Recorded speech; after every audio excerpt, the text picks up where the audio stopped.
Assalamualaikum warahmatullahi wabarakatuh. Saya Herinur Alam dari Prodi Informatika Universitas 11 April Sumedang. Pada video kali ini saya akan membahas tentang hasil dari penelitian saya mengenai komparasi algoritma decision tree C4.5 dan random forest pada prediksi kelulusan mahasiswa tepat waktu. Ketepatan waktu kelulusan sebagai indikator kualitas institusi. Educational Data Mining atau EDM mengubah data akademik menjadi informasi strategis untuk identifikasi potensi dropout mahasiswa sejak dini. Sehingga manajemen kampus dapat mengambil langkah intervensi preventif. Mengapa decision tree tidak cukup? Algoritma decision tree populer karena mudah diinterpretasikan. Namun, model kuat tunggal rentan overfitting dan sensitif terhadap variasi data, terutama pada dataset akademik dengan puluhan atribut kompleks. Di sini ada beberapa penelitian sebelumnya yang juga membahas tentang perbandingan kinerja algoritma, yaitu decision tree dengan algoritma lainnya. Yang pertama pada kepuasan penumpang maskapai. Di sini random forest kurang. Dan ada klasifikasi gizi makanan cepat saji. Di sini random forest juga kurang. Dan yang terakhir adalah pada deteksi paru. Di sini algoritma decision tree lebih unggul dengan persentase 94,30%.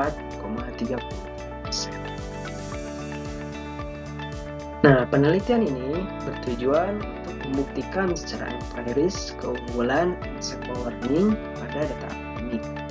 Evaluasi komparatif, yaitu mengevaluasi dan membandingkan kinerja decision tree dengan metode ensemble random forest. Kemudian yang kedua, fokus biner, memprediksi status kelulusan mahasiswa, yaitu graduate atau lulus versus dropout atau putus studi. Dan yang ketiga, fondasi sistem peringatan dini.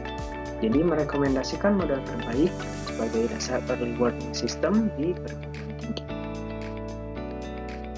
Alur kerja data mining. Jadi apa saja sih yang dilakukan pada penelitian ini? Yang pertama, pastinya kita melakukan pengumpulan data terlebih dahulu.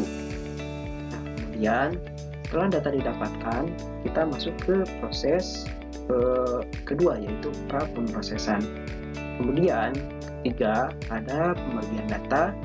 Kemudian ada proses yang keempat adalah pemodelan klasifikasi, dan yang terakhir evaluasi kinerja. Pendekatan kuantitatif eksperimental dengan standar alur kerja data mining dilaksanakan secara sistematis dari pengumpulan data mentah hingga evaluasi performa model akhir. Pada tahap pengumpulan data atau data collection, data yang digunakan dalam penelitian ini merupakan dataset sekunder yang diperoleh dari repositori publik Kaggle.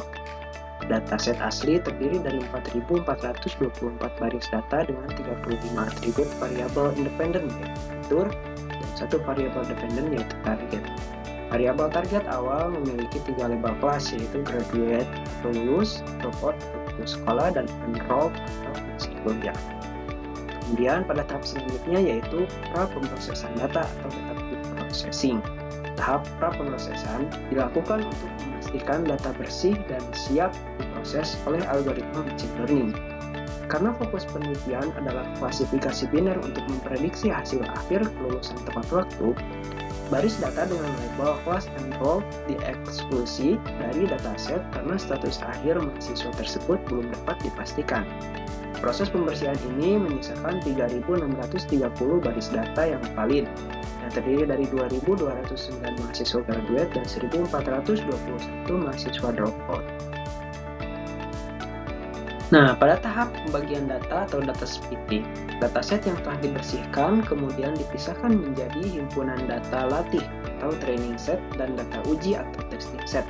Pembagian data dilakukan menggunakan rasio 80/20, yang merupakan rasio standar optimal dalam menyeimbangkan proses pembelajaran mesin dan validasi. Dari total 3.630 data, sebanyak 2.904 baris dialokasikan sebagai data latih untuk membangun model, dan 726 baris digunakan sebagai data uji. untuk mengevaluasi kemampuan generalisasi model terhadap data baru. Tahap pemodelan klasifikasi atau classification modeling. Penelitian ini membangun dan membandingkan dua model klasifikasi menggunakan pustaka scikit-learn pada ribuan Python. Yang pertama, Decision Tree C4.5, yaitu model dasar dibangun menggunakan algoritma pohon keputusan untuk menyesuaikan dengan karakteristik teoritis C4.5. Parameter kriteria yang digunakan adalah teori informasi atau entropi, berbeda dari algoritma dasar chart yang menggunakan Gini. Model ini mencari atribut dengan perolehan informasi tertinggi untuk melakukan pemisahan simpul atau node. Kemudian yang kedua ada Random Forest sebagai eskalasi dari model dasar. Model kedua dibangun menggunakan teknik ensemble learning. Random Forest bekerja dengan membangun sekumpulan pohon keputusan. Dalam penelitian ini diatur sebanyak 100 estimators atau pohon, menggunakan subset data dan fitur secara acak. Nah, kriteria pembelahan yang digunakan disamakan dengan model pertama, yaitu entropi, agar perbandingan kinerja komputasi bersifat setara atau apple to apple. Keputusan akhir model diambil berdasarkan voting mayoritas dari seluruh pohon yang terbentuk. Pada tahap evaluasi kinerja atau evaluation, kinerja dari kedua model dievaluasi menggunakan metode confusion matrix yang memetakan prediksi model ke dalam 4 kuadran, true positif, true negatif, false positif, dan false negatif. Berdasarkan matriks tersebut, performa algoritma diukur menggunakan 4 matriks evaluasi utama, yaitu yang pertama ada akurasi untuk mengukur persentase prediksi yang benar secara keseluruhan. Kedua ada precision, mengukur rasio ketepatan tebakan positif atau graduate di antara semua data yang diprediksi positif oleh model. Tiga ada recall, untuk mengukur kemampuan model dalam mengenali semua sampel positif sebenarnya di dalam dataset. Dan yang terakhir ada F1 score, merupakan rata-rata harmonik antara precision dan recall, digunakan untuk menunjukkan keseimbangan model dalam menangani kelas prediksi. Nah, setelah melewati beberapa tahapan sebelumnya, maka diperoleh hasil sebagai berikut. Jadi, Random Forest lebih unggul di seluruh metrik dibandingkan dengan algoritma Decision Tree C4.5. Nah, untuk algoritma Decision Tree C4.5, persentasenya ada di 86,50%. Sedangkan untuk algoritma Random Forest yang pertama pada akurasi ada di 89,26%, kemudian di precision ada di 89,30%, pada recall di 89,30%, dan pada F1 score ada di 89,10%. Keunggulan spesifik Random Forest dapat dilihat dari hal berikut.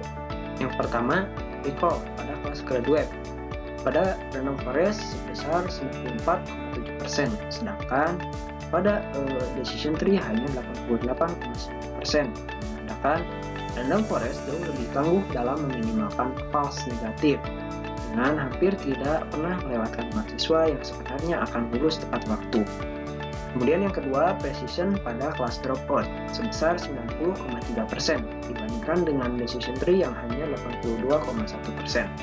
Validitas peringatan dropout sangat tinggi, krusial bagi early warning system agar intervensi manajemen akademik tepat sasaran dan efisien.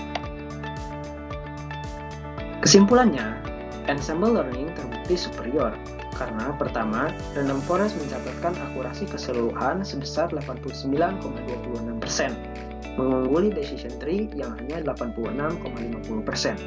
Dua, teknik majority voting pada himpunan pohon efektif mereduksi risiko overfitting dan sensitivitas variansi yang menjadi kelemahan utama Decision Tree. Kemudian yang ketiga, Random Forest direkomendasikan sebagai fondasi arsitektur early warning system yang kuat di perguruan tinggi. Sekian penjelasan mengenai komparasi Decision Tree dan Random Forest untuk prediksi kelulusan mahasiswa tepat waktu. Sampai jumpa di lain waktu dan jangan lupa like dan komen ya.